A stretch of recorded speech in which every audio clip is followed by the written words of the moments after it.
what they're taught in school. And that is because Georgia has some of the strongest scope of practice laws on nursing in the United States. And when I go to all these rural areas, and I have to say how much I enjoy y'all's areas, it just, kind of clicks in your head like, oh my gosh, you got these people out there, you're turning them out of school, but they can't go out into these areas. They're ready, willing, and able to go to work, but they are not allowed to go and work at the fullest extent. So you say, well, they could go and work if they were attached to a physician until, unfortunately, it comes down to the dollar sign. And that's just my personal opinion.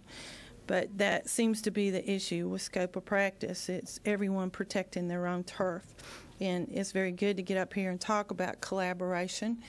But when the bottom line meets the bottom line, it's all about the dollar bill. So with that, I want to say that the summary that I came up with on this particular bill is a very touchy subject since we've worked so diligently on the opioids. And I would expect these providers to participate with the PDMP. So I put in here a component, APRN graduates with fewer than 12 months and 24 hours of licensed active practice in an initial role in population focus, or fewer than 12 months and 1,200 hours for any additional role in population focus, must have a formal agreement with a collaborating provider. And, that's what's remarkable to me. A primary care physician, I go to a primary care physician, they're gatekeepers. And that's essentially what these nurses are. They're gatekeepers.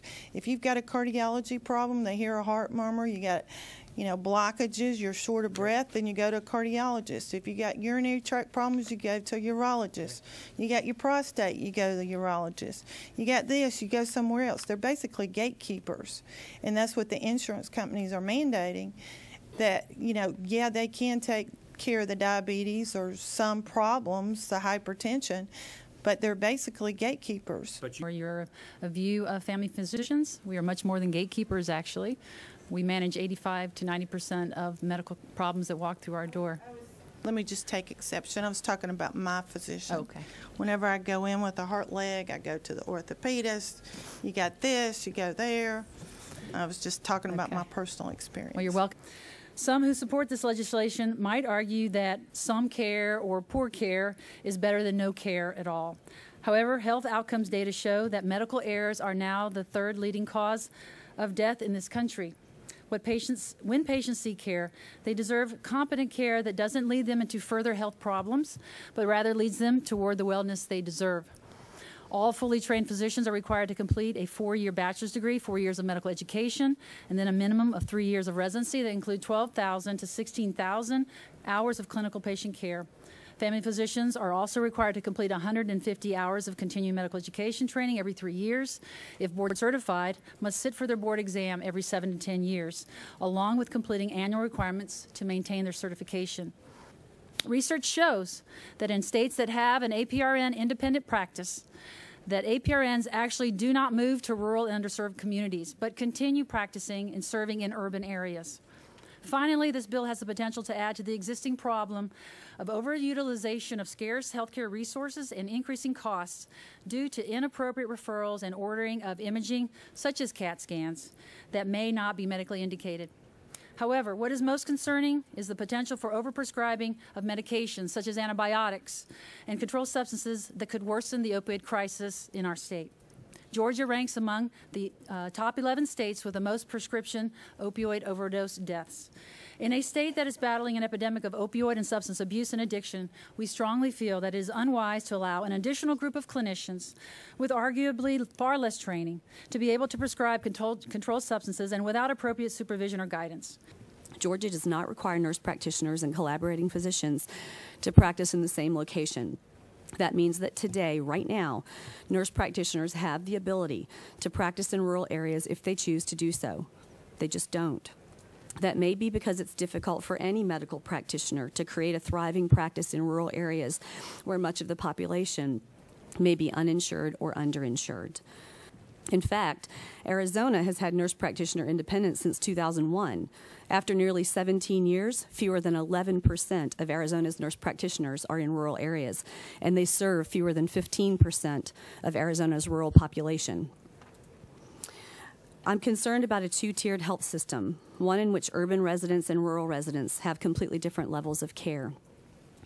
I do want to point out the comment about online medical schools. There is one. It's called Oceana University. It is online for the first 2 years, then it becomes hands-on and followed by a residency just as every other medical school. Today, there are NP programs that are 100% online with nearly 100% acceptance rates, many of which require no prior RN experience at all, not 1 minute.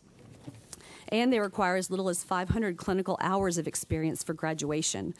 Those, by the way, are shadowing hours. They're not actual hours of patient assessment, diagnosis, and management. In many cases, the students are left to call and email random physicians or other nurse practitioners to arrange their own clinical shadowing experience. There is no formal process for most schools, and there are no clinical standards for the shadowing. The difference in training is night and day. As little as 500 clinical shadowing hours to become an NP versus around 16,000 to 20,000 hours hands-on for family medicine physicians. That difference is evident when we see recently published studies from Mayo Clinic demonstrating poor quality referrals and more incomplete initial workups from nurse practitioners than from primary care physicians. Or the study published in JAMA showing that nurse practitioners order more imaging studies than primary care physicians. Or the study published in Infectious Diseases showing that nurse practitioners prescribe more antibiotics than primary care physicians. For-profit schools, which included only preceptorships for additional training, were grossly inadequate to provide quality care, and that's where residencies came from. And now we're talking about potentially going back to pre-Flexner days for nurse practitioners to practice in rural areas, and that's a big step backwards. The nurses like to claim they provide a less expensive alternative to health care. I'm not sure how that's true if they're ordering more tests, making more unnecessary referrals, and ordering more medications than primary care physicians. In addition, the American Association of Nurse Practitioners has a stated goal of pay parity with physicians. In Oregon, they've already achieved that, so there literally is no cost savings with nurse practitioners. Thank you for allowing me the opportunity to speak today. I will be brief. I just found out very recently that this was going on, so I have nothing really pre-prepared. I am a board-certified dermatologist, fellow of the American Academy of Dermatology, as well as a double-boarded in the American Board of Medicine and Surgery. I am a clinical assistant professor at Emory, and when I trained at Emory and am from Atlanta and sort of came out of the ivory tower of academics with a very favorable view of nurse practitioners. My mother is a nurse, my grandmother is a nurse, my mother-in-law is a nurse, my sister-in-law is a nurse. I come from a family of nurses and have great respect for them. In the academic community, I think they hold a very valuable place alongside physicians. My husband is also faculty at the Medical College of Georgia and Mercer University, which has a little more outreach in terms of going to rural areas. He felt called to do so. So he did his fellowship in Mohs micrographic surgery, and we decided to go to an underserved area. We moved about 2 hours south, just outside of Columbus, Georgia. He is the only board-certified, fellowship-trained Mohs surgeon within a 90-mile region. We get referrals from very underserved regions. We have medical students, fellows, and residents come and train with us from Mercer, the Medical College of Georgia, and Emory. And I noticed probably 3 to 4 years ago, I started seeing a massive number of increased referrals that I would classify as inappropriate and even oftentimes grossly mismanaged, if not just frankly malpractice. So I started looking at where these referrals are coming from because Senator Unterman referenced to the fact of the dollar sign, and we're all protecting the dollar sign. I likely make more money now from the number of referrals that I get from mid-level providers, so that's certainly not my issue. My issue is when I see patients that have been seen for 10, 12, 14 months. They don't understand that they haven't been seeing a physician because we don't have good truth in advertising laws here in Georgia. And And so I wanted to sit down, and my husband and I sat down and looked at what are the differences, because I really didn't know. I had great, like I said, respect for nursing. So we pulled our curriculums, and it's interesting today, we were, talking to some of the nurse practitioners. People just really, truly don't understand the training disparity. So in addition, no physician counts college. We all have a college degree. We understand that. After college, after your bachelor's in nursing or biology or whatever, you go on in medical school for a full 2 years of basic science training, gross anatomy, cardiopulmonary systems, GI, renal, endocrine, etc., a full 2 years. When you look at the nurse practitioner curriculum, because I did so, I pulled the Johns Hopkins Doctor of Nursing Practice curriculum. And if you really look at the courses of study, context of healthcare for advanced nursing health policy, philosophical theory of nursing practitioner, health economics, finance, and advocacy. These are not things that we study in medical school. This is why we're not good at lobbying for protection of patients, because this is not a good, we don't get degrees in administration and lobbying. We get degrees in treating patients. After those 2 years, the nurse practitioners are done to practice in whatever field they choose to train in. I have been asked to precept and have done so on 3 occasions, mid-level providers.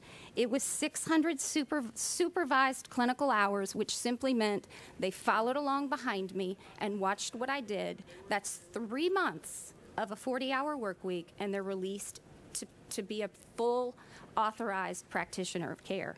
For me, I had to go on and do another full 2 years of family medicine, emergency medicine, dermatology, psychiatry, internal medicine. I logged personally 5,000 hours hands-on patient-centered care. Graduate, MD, free to do nothing. Go on and do a full year. I did mine in general surgery. I logged 4,000 supervised clinical hours. Graduate, free to do nothing. Went to dermatology residency at Emory, logged personally 6,000 supervised clinical hours, graduate, pass my American board exam.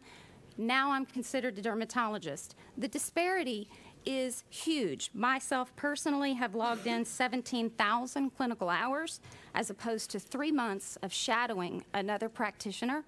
Georgia deserves better than that.